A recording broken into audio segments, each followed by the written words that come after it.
Hello दोस्तों, क्या हाल चाल है आप लोगों के? ठीक ठाक हैं बच्चों। चैप्टर नंबर 2 हमने स्टार्ट कर रखा है जो कि हमारा पाइथन प्रोग्रामिंग का है, जिसके अंदर हमने बहुत सारी चीज़ें सीखी थी। ऑपरेटर के बारे में पढ़ा था हमने, एक्सप्रेशन को देखा था, अरिथमेटिक ऑपरेटर्स कौन से होते हैं और उनके कोड भी हमने अपने वीएस कोड के अंदर एक्चुअली जो कोड थे, प्रोग्राम थे, वो हमने किए थे और रन करके भी देखा था। आज का जो लेक्चर है वो स्पेशली जो है वो कंपैरिजन ऑपरेटर के ऊपर है। हम देखेंगे कि लेस देन ऑपरेटर किस तरीके से वर्क कर रहा होता है, ग्रेटर देन किस तरीके से, less than is equal to, और बहुत सारे और भी हैं। फर्दर हम उसको जो है स्टडी कर रहे होंगे और अपने जो कोडिंग, जो भी कोड होगा हमारा, वो हम वीएस कोड के अंदर जाकर अपना कोड करेंगे और देखेंगे कि किस तरीके से हमारा रिजल्ट हमें मिलता है। ठीक है। और हर कोड को हम ड्राई रन भी करके देखेंगे। ड्राई रन का मतलब मैंने आपको बताया था कि हम अपने किसी भी पेज के ऊपर वो कोड देखते हैं और एनालाइज करते हैं कि ये किस तरीके से वर्किंग कर रहा है। ठीक है। तो स्टार्ट करने से पहले मैं यार कुछ चीज़ें आप लोगों को बताना चाहता हूँ कि आपने मेमोराइज नहीं करना चीज़ों को अंडरस्टैंड करना है। ठीक है। और अपने चैप्टर्स के साथ साथ अपनी जो आपका जो सिलेबस है उसके साथ साथ आपने स्किल्स भी मास्टर करनी है। ठीक है। और बुक के अंदर जो कुछ भी थ्योरी दी गई है उसका प्रैक्टिकल वर्क लाजमी करना है। तो स्टार्ट करते हैं आज के टॉपिक को, जो कि हमारा कंपैरिजन ऑपरेटर के बारे में है। तो सबसे पहले आता सवाल ये है कि कंपैरिजन ऑपरेटर क्या होता है, किसे कहेंगे हम? कंपैरिजन का मतलब क्या होता है? कंपैरिजन का मतलब होता है कि हम दो चीजों को एक दूसरे के साथ कंपेयर करें। मतलब कि वन जो है वो ग्रेटर देन है जीरो से, या मैं ये कह सकता हूं 100 इज लेस देन 110। ये एक दूसरे के साथ क्या है? कंपैरिजन है। और ये हमें रिलेशन बताते हैं वैल्यूज के दरमियान। मतलब एक वैल्यू दूसरे वैल्यू के बराबर है, इक्वल है। एक वैल्यू दूसरे वैल्यू के बराबर नहीं है, मतलब नॉट इक्वल टू। या एक वैल्यू दूसरे से ग्रेटर देन है, या एक वैल्यू दूसरे से छोटी है, स्मॉलर है, लेस देन है। तो हम इन रिलेशंस को फर्दर स्टडी कर रहे होंगे और देख रहे होंगे कि ये किस तरीके से वर्क कर रहे हैं। अच्छा जी, बहुत ही इंपॉर्टेंट बात जो इसमें आपका कंपैरिजन ऑपरेटर में आता है वो ये है कि जो भी रिजल्ट होगा वो हमारा बुलियन में होगा। बुलियन डाटा टाइप मैंने आपको पढ़ाया था। जैसे आपका इंटीजर होता है, फ्लोट होता है, स्ट्रिंग होता है, इसी तरीके से बुलियन डाटा टाइप भी होती है, जिसके अंदर दो वैल्यू स्टोर हो रही होती हैं, जो कि एक ट्रू है और दूसरी फॉल्स है। मतलब ये कि या तो वो जीरो स्टोर करा रहा होता है या तो वो वन। बुलियन में जीरो का मतलब फॉल्स होता है और वन का मतलब ट्रू होता है। अब देखते हैं कि कंपैरिजन ऑपरेटर को हम यूज क्यों करते हैं। अगर हम एक प्रोग्राम लिख रहे हैं और उस प्रोग्राम के अंदर हमने कोई भी डिसीजन लेना है, मतलब कि क्या स्टूडेंट पास हो गए हैं, ट्रू बात है या फॉल्स बात है, क्या कोई बच्चा 18 प्लस है, क्या उसकी एज 18 से अबव है, ट्रू बात है या फॉल्स बात है। ठीक है। क्या कोई दो नंबर आपस में इक्वल है, मतलब हम एक फैसला कर रहे होंगे, इस तरीके से ये बात हो सकती है। अगर नहीं है, अगर है तो ट्रू, अगर नहीं है तो फिर हम उसके लिए फॉल्स हमारे पास आउटपुट आ रहा होगा। ये हम अच्छे से अपने वीएस कोड के अंदर करके देखेंगे। ठीक है बच्चों।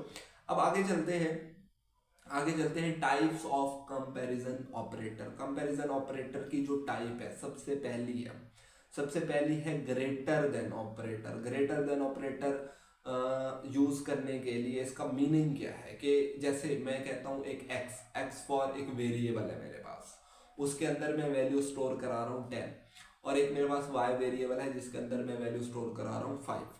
तो जो लेफ्ट वाली वैल्यू है, जो x है वो लेफ्ट पर है और जो y है वो राइट पर है। तो लेफ्ट वाली वैल्यू राइट से ग्रेटर देन है। तो क्या 10 5 से ग्रेटर देन नहीं है? बिल्कुल है, ऑब्वियसली 110%। तो इसका जो रिजल्ट हमें मिलेगा ट्रू मिलेगा, बिकॉज 10 इज ग्रेटर देन 5। ये थी इसकी पहली टाइप। दूसरी टाइप है लेस देन की। लेस देन में क्या है कि क्या 10 लेस देन 5 होता है? आप मुझे बताएं, आप खुद बताएं। Left value is bigger than right, ठीक है, लेफ्ट वाली वैल्यू जो है वो बड़ी है, लेकिन हमने जो साइन जो सिंबल यूज किया हुआ है वो हमने लेस देन का किया हुआ है। 10 इज लेस देन 5, क्या ये बात ट्रू है फॉल्स है? तो हमारे पास जो रिजल्ट मिलेगा वो फॉल्स मिलेगा, because 10 is not smaller, not less than 5। Next type जो है उस टाइप के अंदर हम देखेंगे कि इक्वल टू। अच्छा, यहां पर जो है 2 इज इक्वल टू लगाते हैं तो इसका मतलब होता है कि वो चीज दूसरी वाली वैल्यू के बिल्कुल बराबर है। क्या 10 5 के बराबर है? बिल्कुल भी नहीं है बराबर, तो हमारे पास रिजल्ट क्या मिलेगा? फॉल्स मिलेगा। नॉट इज इक्वल टू का मतलब होता है कि वो उस चीज के बराबर नहीं है। अब अगर मैं x और y का कंपैरिजन करता हूं और मैं कहता हूं x इज नॉट, नॉट का मतलब होता है, नॉट के लिए हम एक्सक्लेमेटरी मार्क यूज करते होते हैं जो 1 के ऊपर होता है, ठीक है।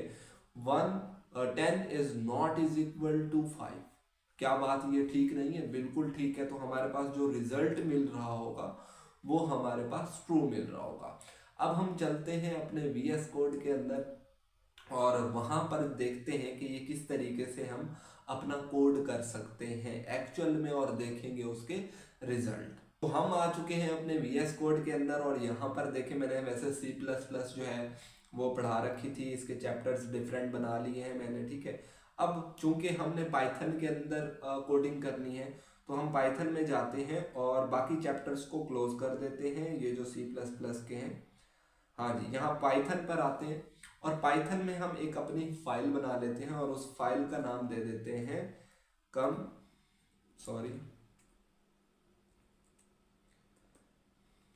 कंपैरिजन डॉट पाई, ठीक है। ये जो डॉट पाई है ये पाई की पाइथन की जो है वो एक्सटेंशन है। हम एंटर करेंगे तो हमारे पास एक न्यू जो है एक फाइल बन चुकी है जहां पर हम अपना पाइथन का जो है वो प्रोग्राम कर सकते हैं। तो सबसे पहले मैं एक x ले लेता हूँ, x फॉर वेरिएबल, ठीक है, और इसको वैल्यू दे देता हूँ मैं 10, ठीक है। मतलब मेरे मेमोरी के अंदर एक x नाम का एक डब्बा बन गया और उसके अंदर वैल्यू चली गई मेरे पास 10, ठीक है। एंटर कर लेते हैं। दूसरा वेरिएबल हम y ले लेते हैं, y के अंदर वैल्यू स्टोर कराते हैं हम 5, ठीक है। तो हमारे पास 2 वेरिएबल बन चुके हैं, हमारे पास 2 वैल्यूज आ चुकी हैं। अब हमने इन 2 वैल्यूज के दरमियान कंपैरिजन करना है, ठीक है, और उस बेसिस के ऊपर हम देख रहे होंगे कि हमारे पास जो रिजल्ट है वो रिजल्ट क्या बनेगा, ठीक है। तो हमारे पास देखते हैं, सबसे पहले आता है प्रिंट।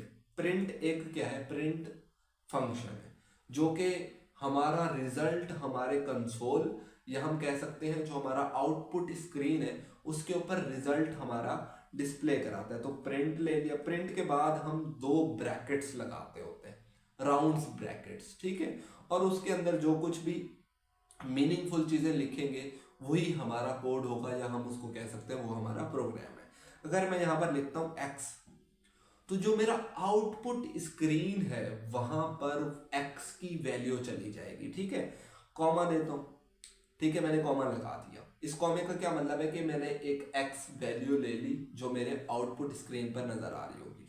उसके बाद अच्छा, मैं ना अपने आउटपुट स्क्रीन के ऊपर पहले मैं x दिखाना चाहता हूँ, फिर मैं एक जो है कंपैरिजन जो ऑपरेटर है वो दिखाना चाहता हूँ, फिर मैं y की वैल्यू दिखाना चाहता हूँ, उसके बाद इज इक्वल टू, और उसके बाद ट्रू है या फॉल्स है वो मेरा प्रोग्राम करके देगा मुझे, ठीक है। तो पहले मैंने ले लिया x, उसके बाद मैंने अपने आउटपुट स्क्रीन के ऊपर एक सिंबल शो कराना है कंपैरिजन ऑपरेटर को। तो वो मैं हमेशा किस में लिखूंगा बच्चों? डबल इन्वर्टेड कॉमास में, वरना वो कंपेयर करके दे देगा। ये जो भी हम डबल इन्वर्टेड कॉमास में लिखते होते हैं वो हमारा आउटपुट स्क्रीन के ऊपर डिस्प्ले हो जाता है। तो हम यहाँ पर डिस्प्ले कराते हैं ग्रेटर देन, ठीक है, उसके बाद कॉमा और उसके बाद y, ठीक हो गया। उसके बाद कॉमा, अब ये पहले x की वैल्यू लिखेगा आउटपुट स्क्रीन पे, फिर हमारे पास ग्रेटर देन की जो सिंबल है जो ऑपरेटर है वो आ जाएगा, और फिर y की वैल्यू आ जाएगी। उसके बाद मैं फिर इज इक्वल टू शो कराना चाहता हूँ, इज इक्वल टू शो कराना चाहता हूँ, तो वो मुझे डबल इन्वर्टेड कॉमास के अंदर लिखना पड़ेगा। वो मैंने लिख दिया, ठीक है। उसके बाद कॉमा, अब मैं रिजल्ट शो कराना चाहता हूं, क्या x y से वाकई ग्रेटर देन होता है? अगर होता है तो मेरे पास ट्रू वैल्यू आ जाएगी, अगर नहीं है तो फॉल्स आ जाएगा। तो मैं लिख दूंगा x ग्रेटर देन और फिर y। तो हम इस कोड को अभी रन करते हैं। रन कैसे करते हैं, आप कंट्रोल आल्ट और n अगर प्रेस करें तो आपके पास जो है वो रन हो जाता है, ठीक है। पहले हम इसको सेव कर लेते हैं और फिर इसको रन करते हैं।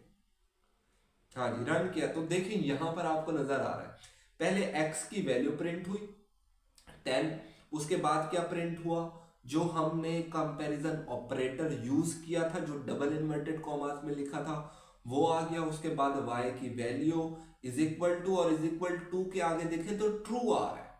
वो ट्रू क्यों आ रहा है, क्योंकि आपके कोड के अंदर x की वैल्यू 10 है और 10 5 से वाकई ग्रेटर देन होती है, तो आपका रिजल्ट क्या आ रहा है, ट्रू आ रहा है, ठीक है। इसी तरीके से अगर अगर मैं इस यहां पर कोड में ग्रेटर देन की जगह अगर मैं लेस देन लगा दूं, ठीक है, और ये जो डबल इन्वर्टेड कॉमास में मैंने लिखा था ग्रेटर देन, इसको भी मैं अगर लेस देन कर दूं, तो अब चेक करते हैं, इसको सेव करते हैं और इसको फिर हम रन करते हैं। यहां पर आते हैं, रन किया हमने, तो रन किया तो यहां पर देखें अब x की वैल्यू 10 है, लेस देन 5। क्या 10 लेस देन 5 होता है? क्या 10 5 से छोटा होता है? नहीं होता। तो देखें आपका जो रिजल्ट आया है वो क्या आया है, फॉल्स शो करा रहा है। इसी तरीके से इज इक्वल टू का भी होता है, आप इज इक्वल टू भी शो करा सकते हैं। यहां पर आते हैं, इसको डिलीट कर देते हैं और लेस देन की जगह हम इज इक्वल टू करते हैं। क्या x और y की वैल्यू बराबर हैं या नहीं है, वो चेक करते हैं। तो इस डबल इन्वर्टेड कॉमा के अंदर हम अपना इज इक्वल टू लिख देते हैं, ठीक है। सेव करते हैं और इसको हम रन करते हैं, देखते हैं हमारे पास क्या रिजल्ट आता है, ठीक है, फॉल्स। ये फॉल्स क्यों शो करा रहा है? क्या बाकी 10 5 के बराबर होता है? बिल्कुल भी नहीं होता। तो आपका जो रिजल्ट है वो रिजल्ट क्या आ रहा है, फॉल्स आ रहा है। इसी तरीके से लेस देन, ग्रेटर देन और इक्वल टू का भी आप जो है वो कर सकते हैं। यहाँ पर आप क्या कर देंगे, ग्रेटर देन कर दें, लेस देन कर दें, चले ग्रेटर देन कर देते हैं, और डबल इन्वर्टेड कॉमास में भी आप क्या करें, greater than and is equal to, और इसको सेव करके आप इसको रन करें तो देखते हैं आपके पास जो आउटपुट है वो क्या आता है, ट्रू। ट्रू क्यों आ रहा है? 10 इज ग्रेटर देन और इज इक्वल टू तो नहीं है, लेकिन ग्रेटर देन तो शो करा रहा है ना। देखिए यहाँ पर ग्रेटर देन और इज इक्वल टू दो चीजें कंपेयर कर रहा है वो, या ग्रेटर देन हो या is equal to. Greater than है तो इस वजह से आपका जो रिजल्ट आ रहा है वो क्या आ रहा है, ट्रू। अब हम इसका ड्राई रन करते हैं और ड्राई रन करने में देखते हैं कि ये एक्चुअल में किस तरीके से वर्क कर रहा है। हाँ जी बच्चों, अब हम अपने जो कोड हमने किए हैं उसको ड्राई रन करते हैं। जिन बच्चों को समझ नहीं आया, क्योंकि मोस्टली के 100% आप सारे पाकिस्तानी ही हैं और पाकिस्तानियों को बच्चों को प्रैक्टिकली नहीं कराया जाता, तो उनकी आदत नहीं होती कि उनको लैपटॉप के अंदर कोड करके दिखाया जाए, रन करके दिखाया जाए। तो हम ड्राई रन करते हैं, यहाँ से आपको ज़्यादा समझ आ जाएगी, ठीक है। तो स्टार्ट करते हैं। एक वेरिएबल लेते हैं, एक वेरिएबल x नाम का, एक वेरिएबल हमने x नाम का ले लिया, ठीक है। इज इक्वल टू, इसके अंदर वैल्यू स्टोर कराते हैं 10।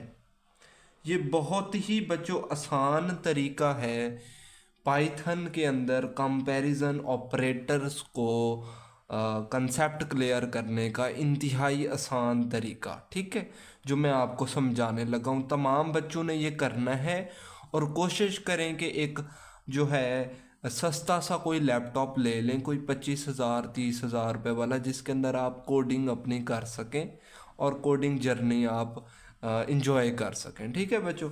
अब ये मैंने एक एक्स वेरिएबल लिया है, ठीक है, और उसके अंदर वैल्यू इज इक्वल टू का मतलब ये नहीं है कि x बराबर है 10 के। x इज इक्वल टू 10 का मतलब ये है कि आपके पीसी के अंदर, लैपटॉप के अंदर एक जगह बन गई, ठीक है, एक स्पेस बन गई, जिस स्पेस के अंदर हमने 10 स्टोर करा दिया। मतलब x नाम है वेरिएबल का, क्या कह सकते हैं हम, जैसे हमने वो कहा था अपना, अगर आपको याद हो कि भाई ये जो x है ये वेरिएबल है, ठीक है, जिसको और हमने आसान लफ्ज़ों में अगर मैं आपको बताऊं तो वो ये था कि डेटा टाइप x जो है वो एक हमारे वेरिएबल का नाम है और उसमें 10 स्टोर करा रहे हैं, तो वो कौन सा जो है डेटा टाइप बनेगा? सारे बच्चे बताएं। Integer data type. कौन सा? इंटीजर डेटा टाइप, क्योंकि होल नंबर है 10, तो वो इंटीजर्स को स्टोर कराने के लिए हम यूज़ करते होते थे, ठीक है। एक ये बना लिया, एक हम बना लेते हैं y क्या है? वेरिएबल का नाम है जिसके अंदर हम वैल्यू स्टोर करा रहे हैं 5। मतलब एक और डब्बा बन गया हमारे लैपटॉप के अंदर, हमारे पीसी के अंदर, जिसके अंदर हमने वैल्यू 5 स्टोर करा दी। इसका मतलब बच्चों हरगिज़ ये नहीं होता कि y बराबर है 5 के, ये नहीं होता। y एक डब्बे का नाम है, बॉक्स है, ठीक है, ये मैंने आपको जो है पिछले लेक्चर के अंदर बताया था, और उस बॉक्स के अंदर वैल्यू 5 पड़ी हुई है। अब देखना क्या है कि हमने इन दो वैल्यूज़ को कंपेयर करना है और अपने रिजल्ट निकालने हैं। रिजल्ट कैसे निकाल सकते हैं? दो रिजल्ट निकलेंगे, या तो ट्रू निकलेगा या तो फॉल्स निकलेगा। अब करना क्या है, हमने इन दो वैल्यूज़ को कंपेयर करना है। कैसे कंपेयर कर सकते हैं यार? बहुत आसान है। अगर मैं यहाँ लिखूँ प्रिंट, प्रिंट का क्या मतलब होता है? प्रिंट का मतलब होता है कि हमने अपनी स्क्रीन के ऊपर क्या चीज़ डिस्प्ले करानी है, ठीक है। तो हमने ब्रैकेट लगा दी, प्रिंट के बाद आपको पता है ब्रैकेट लगाते होते हैं। आप VS कोड में करते हैं तो दोनों ब्रैकेट्स इकट्ठी आ जाती हैं। हमने एक लिख लिया, एक बाद में लिखेंगे जहाँ हमारा कोड ख़त्म हो रहा होगा। अगर मैं यहाँ पर लिख देता हूँ x, ठीक है, मुझे और पेंसिल यूज़ करनी चाहिए x, ठीक है। अगर मैं ये x लिखता हूँ तो जो मेरा आउटपुट होगा, यहाँ हम आउटपुट बनाते हैं, ये हमारा फॉर एग्जाम्पल ये हमारी स्क्रीन है, ठीक है, ये हमारी स्क्रीन है, ये हमारा आउटपुट है। क्या है? आउटपुट, ठीक है बच्चों। अगर मैं यहाँ पर x लिखता हूँ तो मेरे पास यहाँ पर x की वैल्यू आ जाएगी। क्या आ जाएगी? x की वैल्यू, ठीक है। उसके बाद मैंने लगा दिया कॉमा। अब मैं अगर मैं डबल इन्वर्टेड कॉमाज में, किसमें? डबल इन्वर्टेड कॉमाज में एक अलामत लगाता हूँ। पहले ये हम कर रहे हैं, चलो जी ग्रेटर देन वाला कर लेते हैं। क्या? ग्रेटर देन वाला, ठीक है। पहले हम ग्रेटर देन वाली अलामत यूज़ करते हैं, उसको देखते हैं। ये है हमारे पास ग्रेटर देन वाली, ठीक है, ऐसे होती है ना? हाँ जी। अगर मैं डबल इन्वर्टेड कॉमाज में ये लिखता हूँ, क्या? ग्रेटर देन वाली, तो मेरी जो स्क्रीन है, जो मेरा आउटपुट है, वहाँ पर ये जो डबल इन्वर्टेड कॉमास में जो कुछ लिखा था वो वाला सैम्पल हमारे पास आ जाएगा।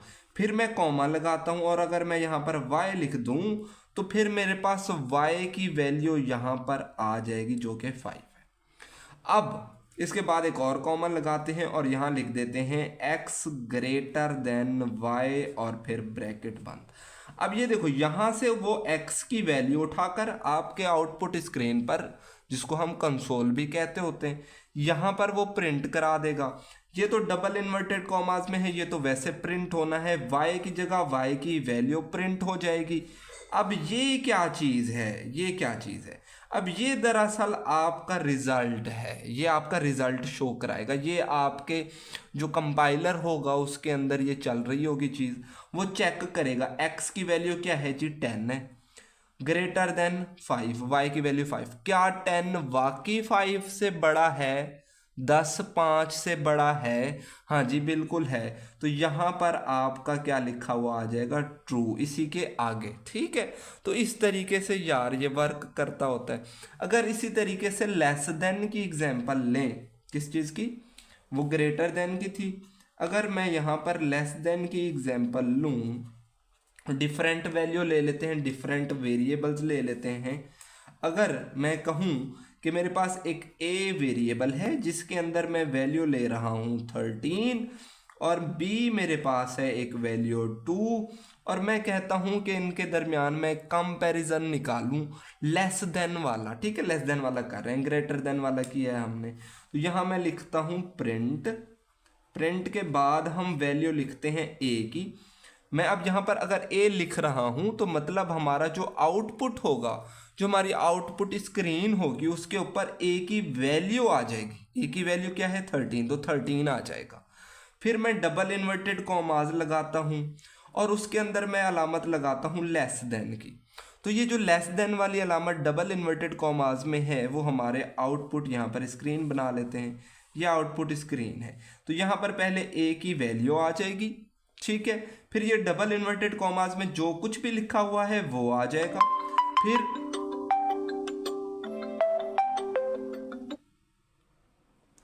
फिर जो कुछ भी हमने इस कॉमे के बाद लिखा बी की वैल्यू लिखी, जो बी लिखा है वो बी की वैल्यू उठा लेगा, यहाँ पर क्या आ जाएगा 2। फिर हमने कॉमा लगा दिया। उसके बाद अगर मैं दोबारा डबल इन्वर्टेड कॉमाज में इज इक्वल टू लगा दूं तो यहाँ पर क्या आ जाएगा इज इक्वल टू, और कॉमे के बाद ए लेस देन बी करूं तो इसका रिजल्ट देगा वो। अब यहाँ पर ए लेस देन बी की वैल्यू नहीं देगा, वो इसको कंपेयर करके इसका रिजल्ट निकालेगा। मतलब वो चेक करेगा क्या ए बी से छोटा है, नहीं है, तो यहाँ पर आपके पास क्या लिखा हुआ आ जाएगा फॉल्स। ठीक है, तो इस तरीके से ये वर्क करता होता है। और भी 2-3 जो बाकी हैं, इक्वल टू या आपका जो है greater than or equal to है या less than or equal to, वो भी हम देख सकते हैं, बिल्कुल इजी है। इज इक्वल टू की बात करें तो देखो इक्वल है क्या, देखिए चेक करेगा वो, पहले ए की वैल्यू ले आएगा, ये वाली अलामत तो डबल इन्वर्टेड कॉमाज में है, ये वैसे आ जाएगी। बी की वैल्यू लिख देगा, ये फिर डबल इन्वर्टेड कॉमाज में इज इक्वल टू है, ये भी आ जाएगा। फिर यहाँ पर हम लगाएंगे इज इक्वल टू, क्या ए और बी की वैल्यू बराबर है, और एक इज इक्वल टू नहीं, डबल इज इक्वल टू आता है। ठीक है, क्या ए और बी की वैल्यू बराबर है, नहीं है, तो आपका रिजल्ट फॉल्स आएगा। ठीक है बच्चों, इसी तरीके से हमने वो सवाल जो किए थे, जो अपने वीएस कोड में किए थे, वो बिल्कुल इसी तरीके से चल रहे थे। आई होप आपको ये आसान लगा होगा। अब 1 से 2 चीज़ें इम्पॉर्टेंट हैं वो देख लेते हैं। अच्छा जी, ये एक थोड़ा सा छोटा सा रिवीजन कर लेते हैं। लेस ग्रेटर देन की ऑपरेटर है ग्रेटर देन, तो इसका मीनिंग क्या है कि वो वाली जो वैल्यू है, जो लेफ्ट पर वैल्यू है, वो राइट वाली वैल्यू से ग्रेटर देन है। एग्जाम्पल 10 इज ग्रेटर देन 5, तो रिजल्ट क्या आएगा ट्रू, बाकी 10 जो है वो बड़ा होता है 5 से। लेस देन वाला ऑपरेटर, इसका मीनिंग क्या है लेस देन, क्या 10 5 से छोटा होता है, नहीं होता, तो आपके पास जो रिजल्ट आएगा वो क्या आएगा फॉल्स। इज इक्वल टू, क्या 10 और 5 एक दूसरे के बराबर होते हैं, नहीं होते, तो रिजल्ट क्या आएगा false. Not is equal to देखते हैं, क्या 10 और 5 एक दूसरे के बराबर नहीं होते, जी बिल्कुल बराबर नहीं होते, तो आपके पास जो रिजल्ट आएगा वो क्या आएगा true. Greater than or equal to का अगर देखें तो वो क्या है जी, क्या 10 5 से ग्रेटर देन नहीं होता, बिल्कुल ग्रेटर देन होता है, तो रिजल्ट क्या आएगा ट्रू। लेस देन देखें तो क्या 10 लेस देन होता है 5 से, बिल्कुल भी नहीं होता, तो आपका रिजल्ट क्या आएगा फॉल्स। तो यार ये था हमारे पास टॉपिक आज का, कंपैरिजन ऑपरेटर, और आई होप आपको अच्छा लगा होगा लेक्चर। सब्सक्राइब कर लीजिए, वीडियो को लाइक कर लीजिए, और एक प्यारा सा comment about myself and about our educational system मैं कह सकता हूँ, और दोस्तों को लाजमी शेयर कीजिएगा। मिलेंगे नेक्स्ट लेक्चर के अंदर, तब तक अल्लाह हाफिज़, थैंक यू सो मच।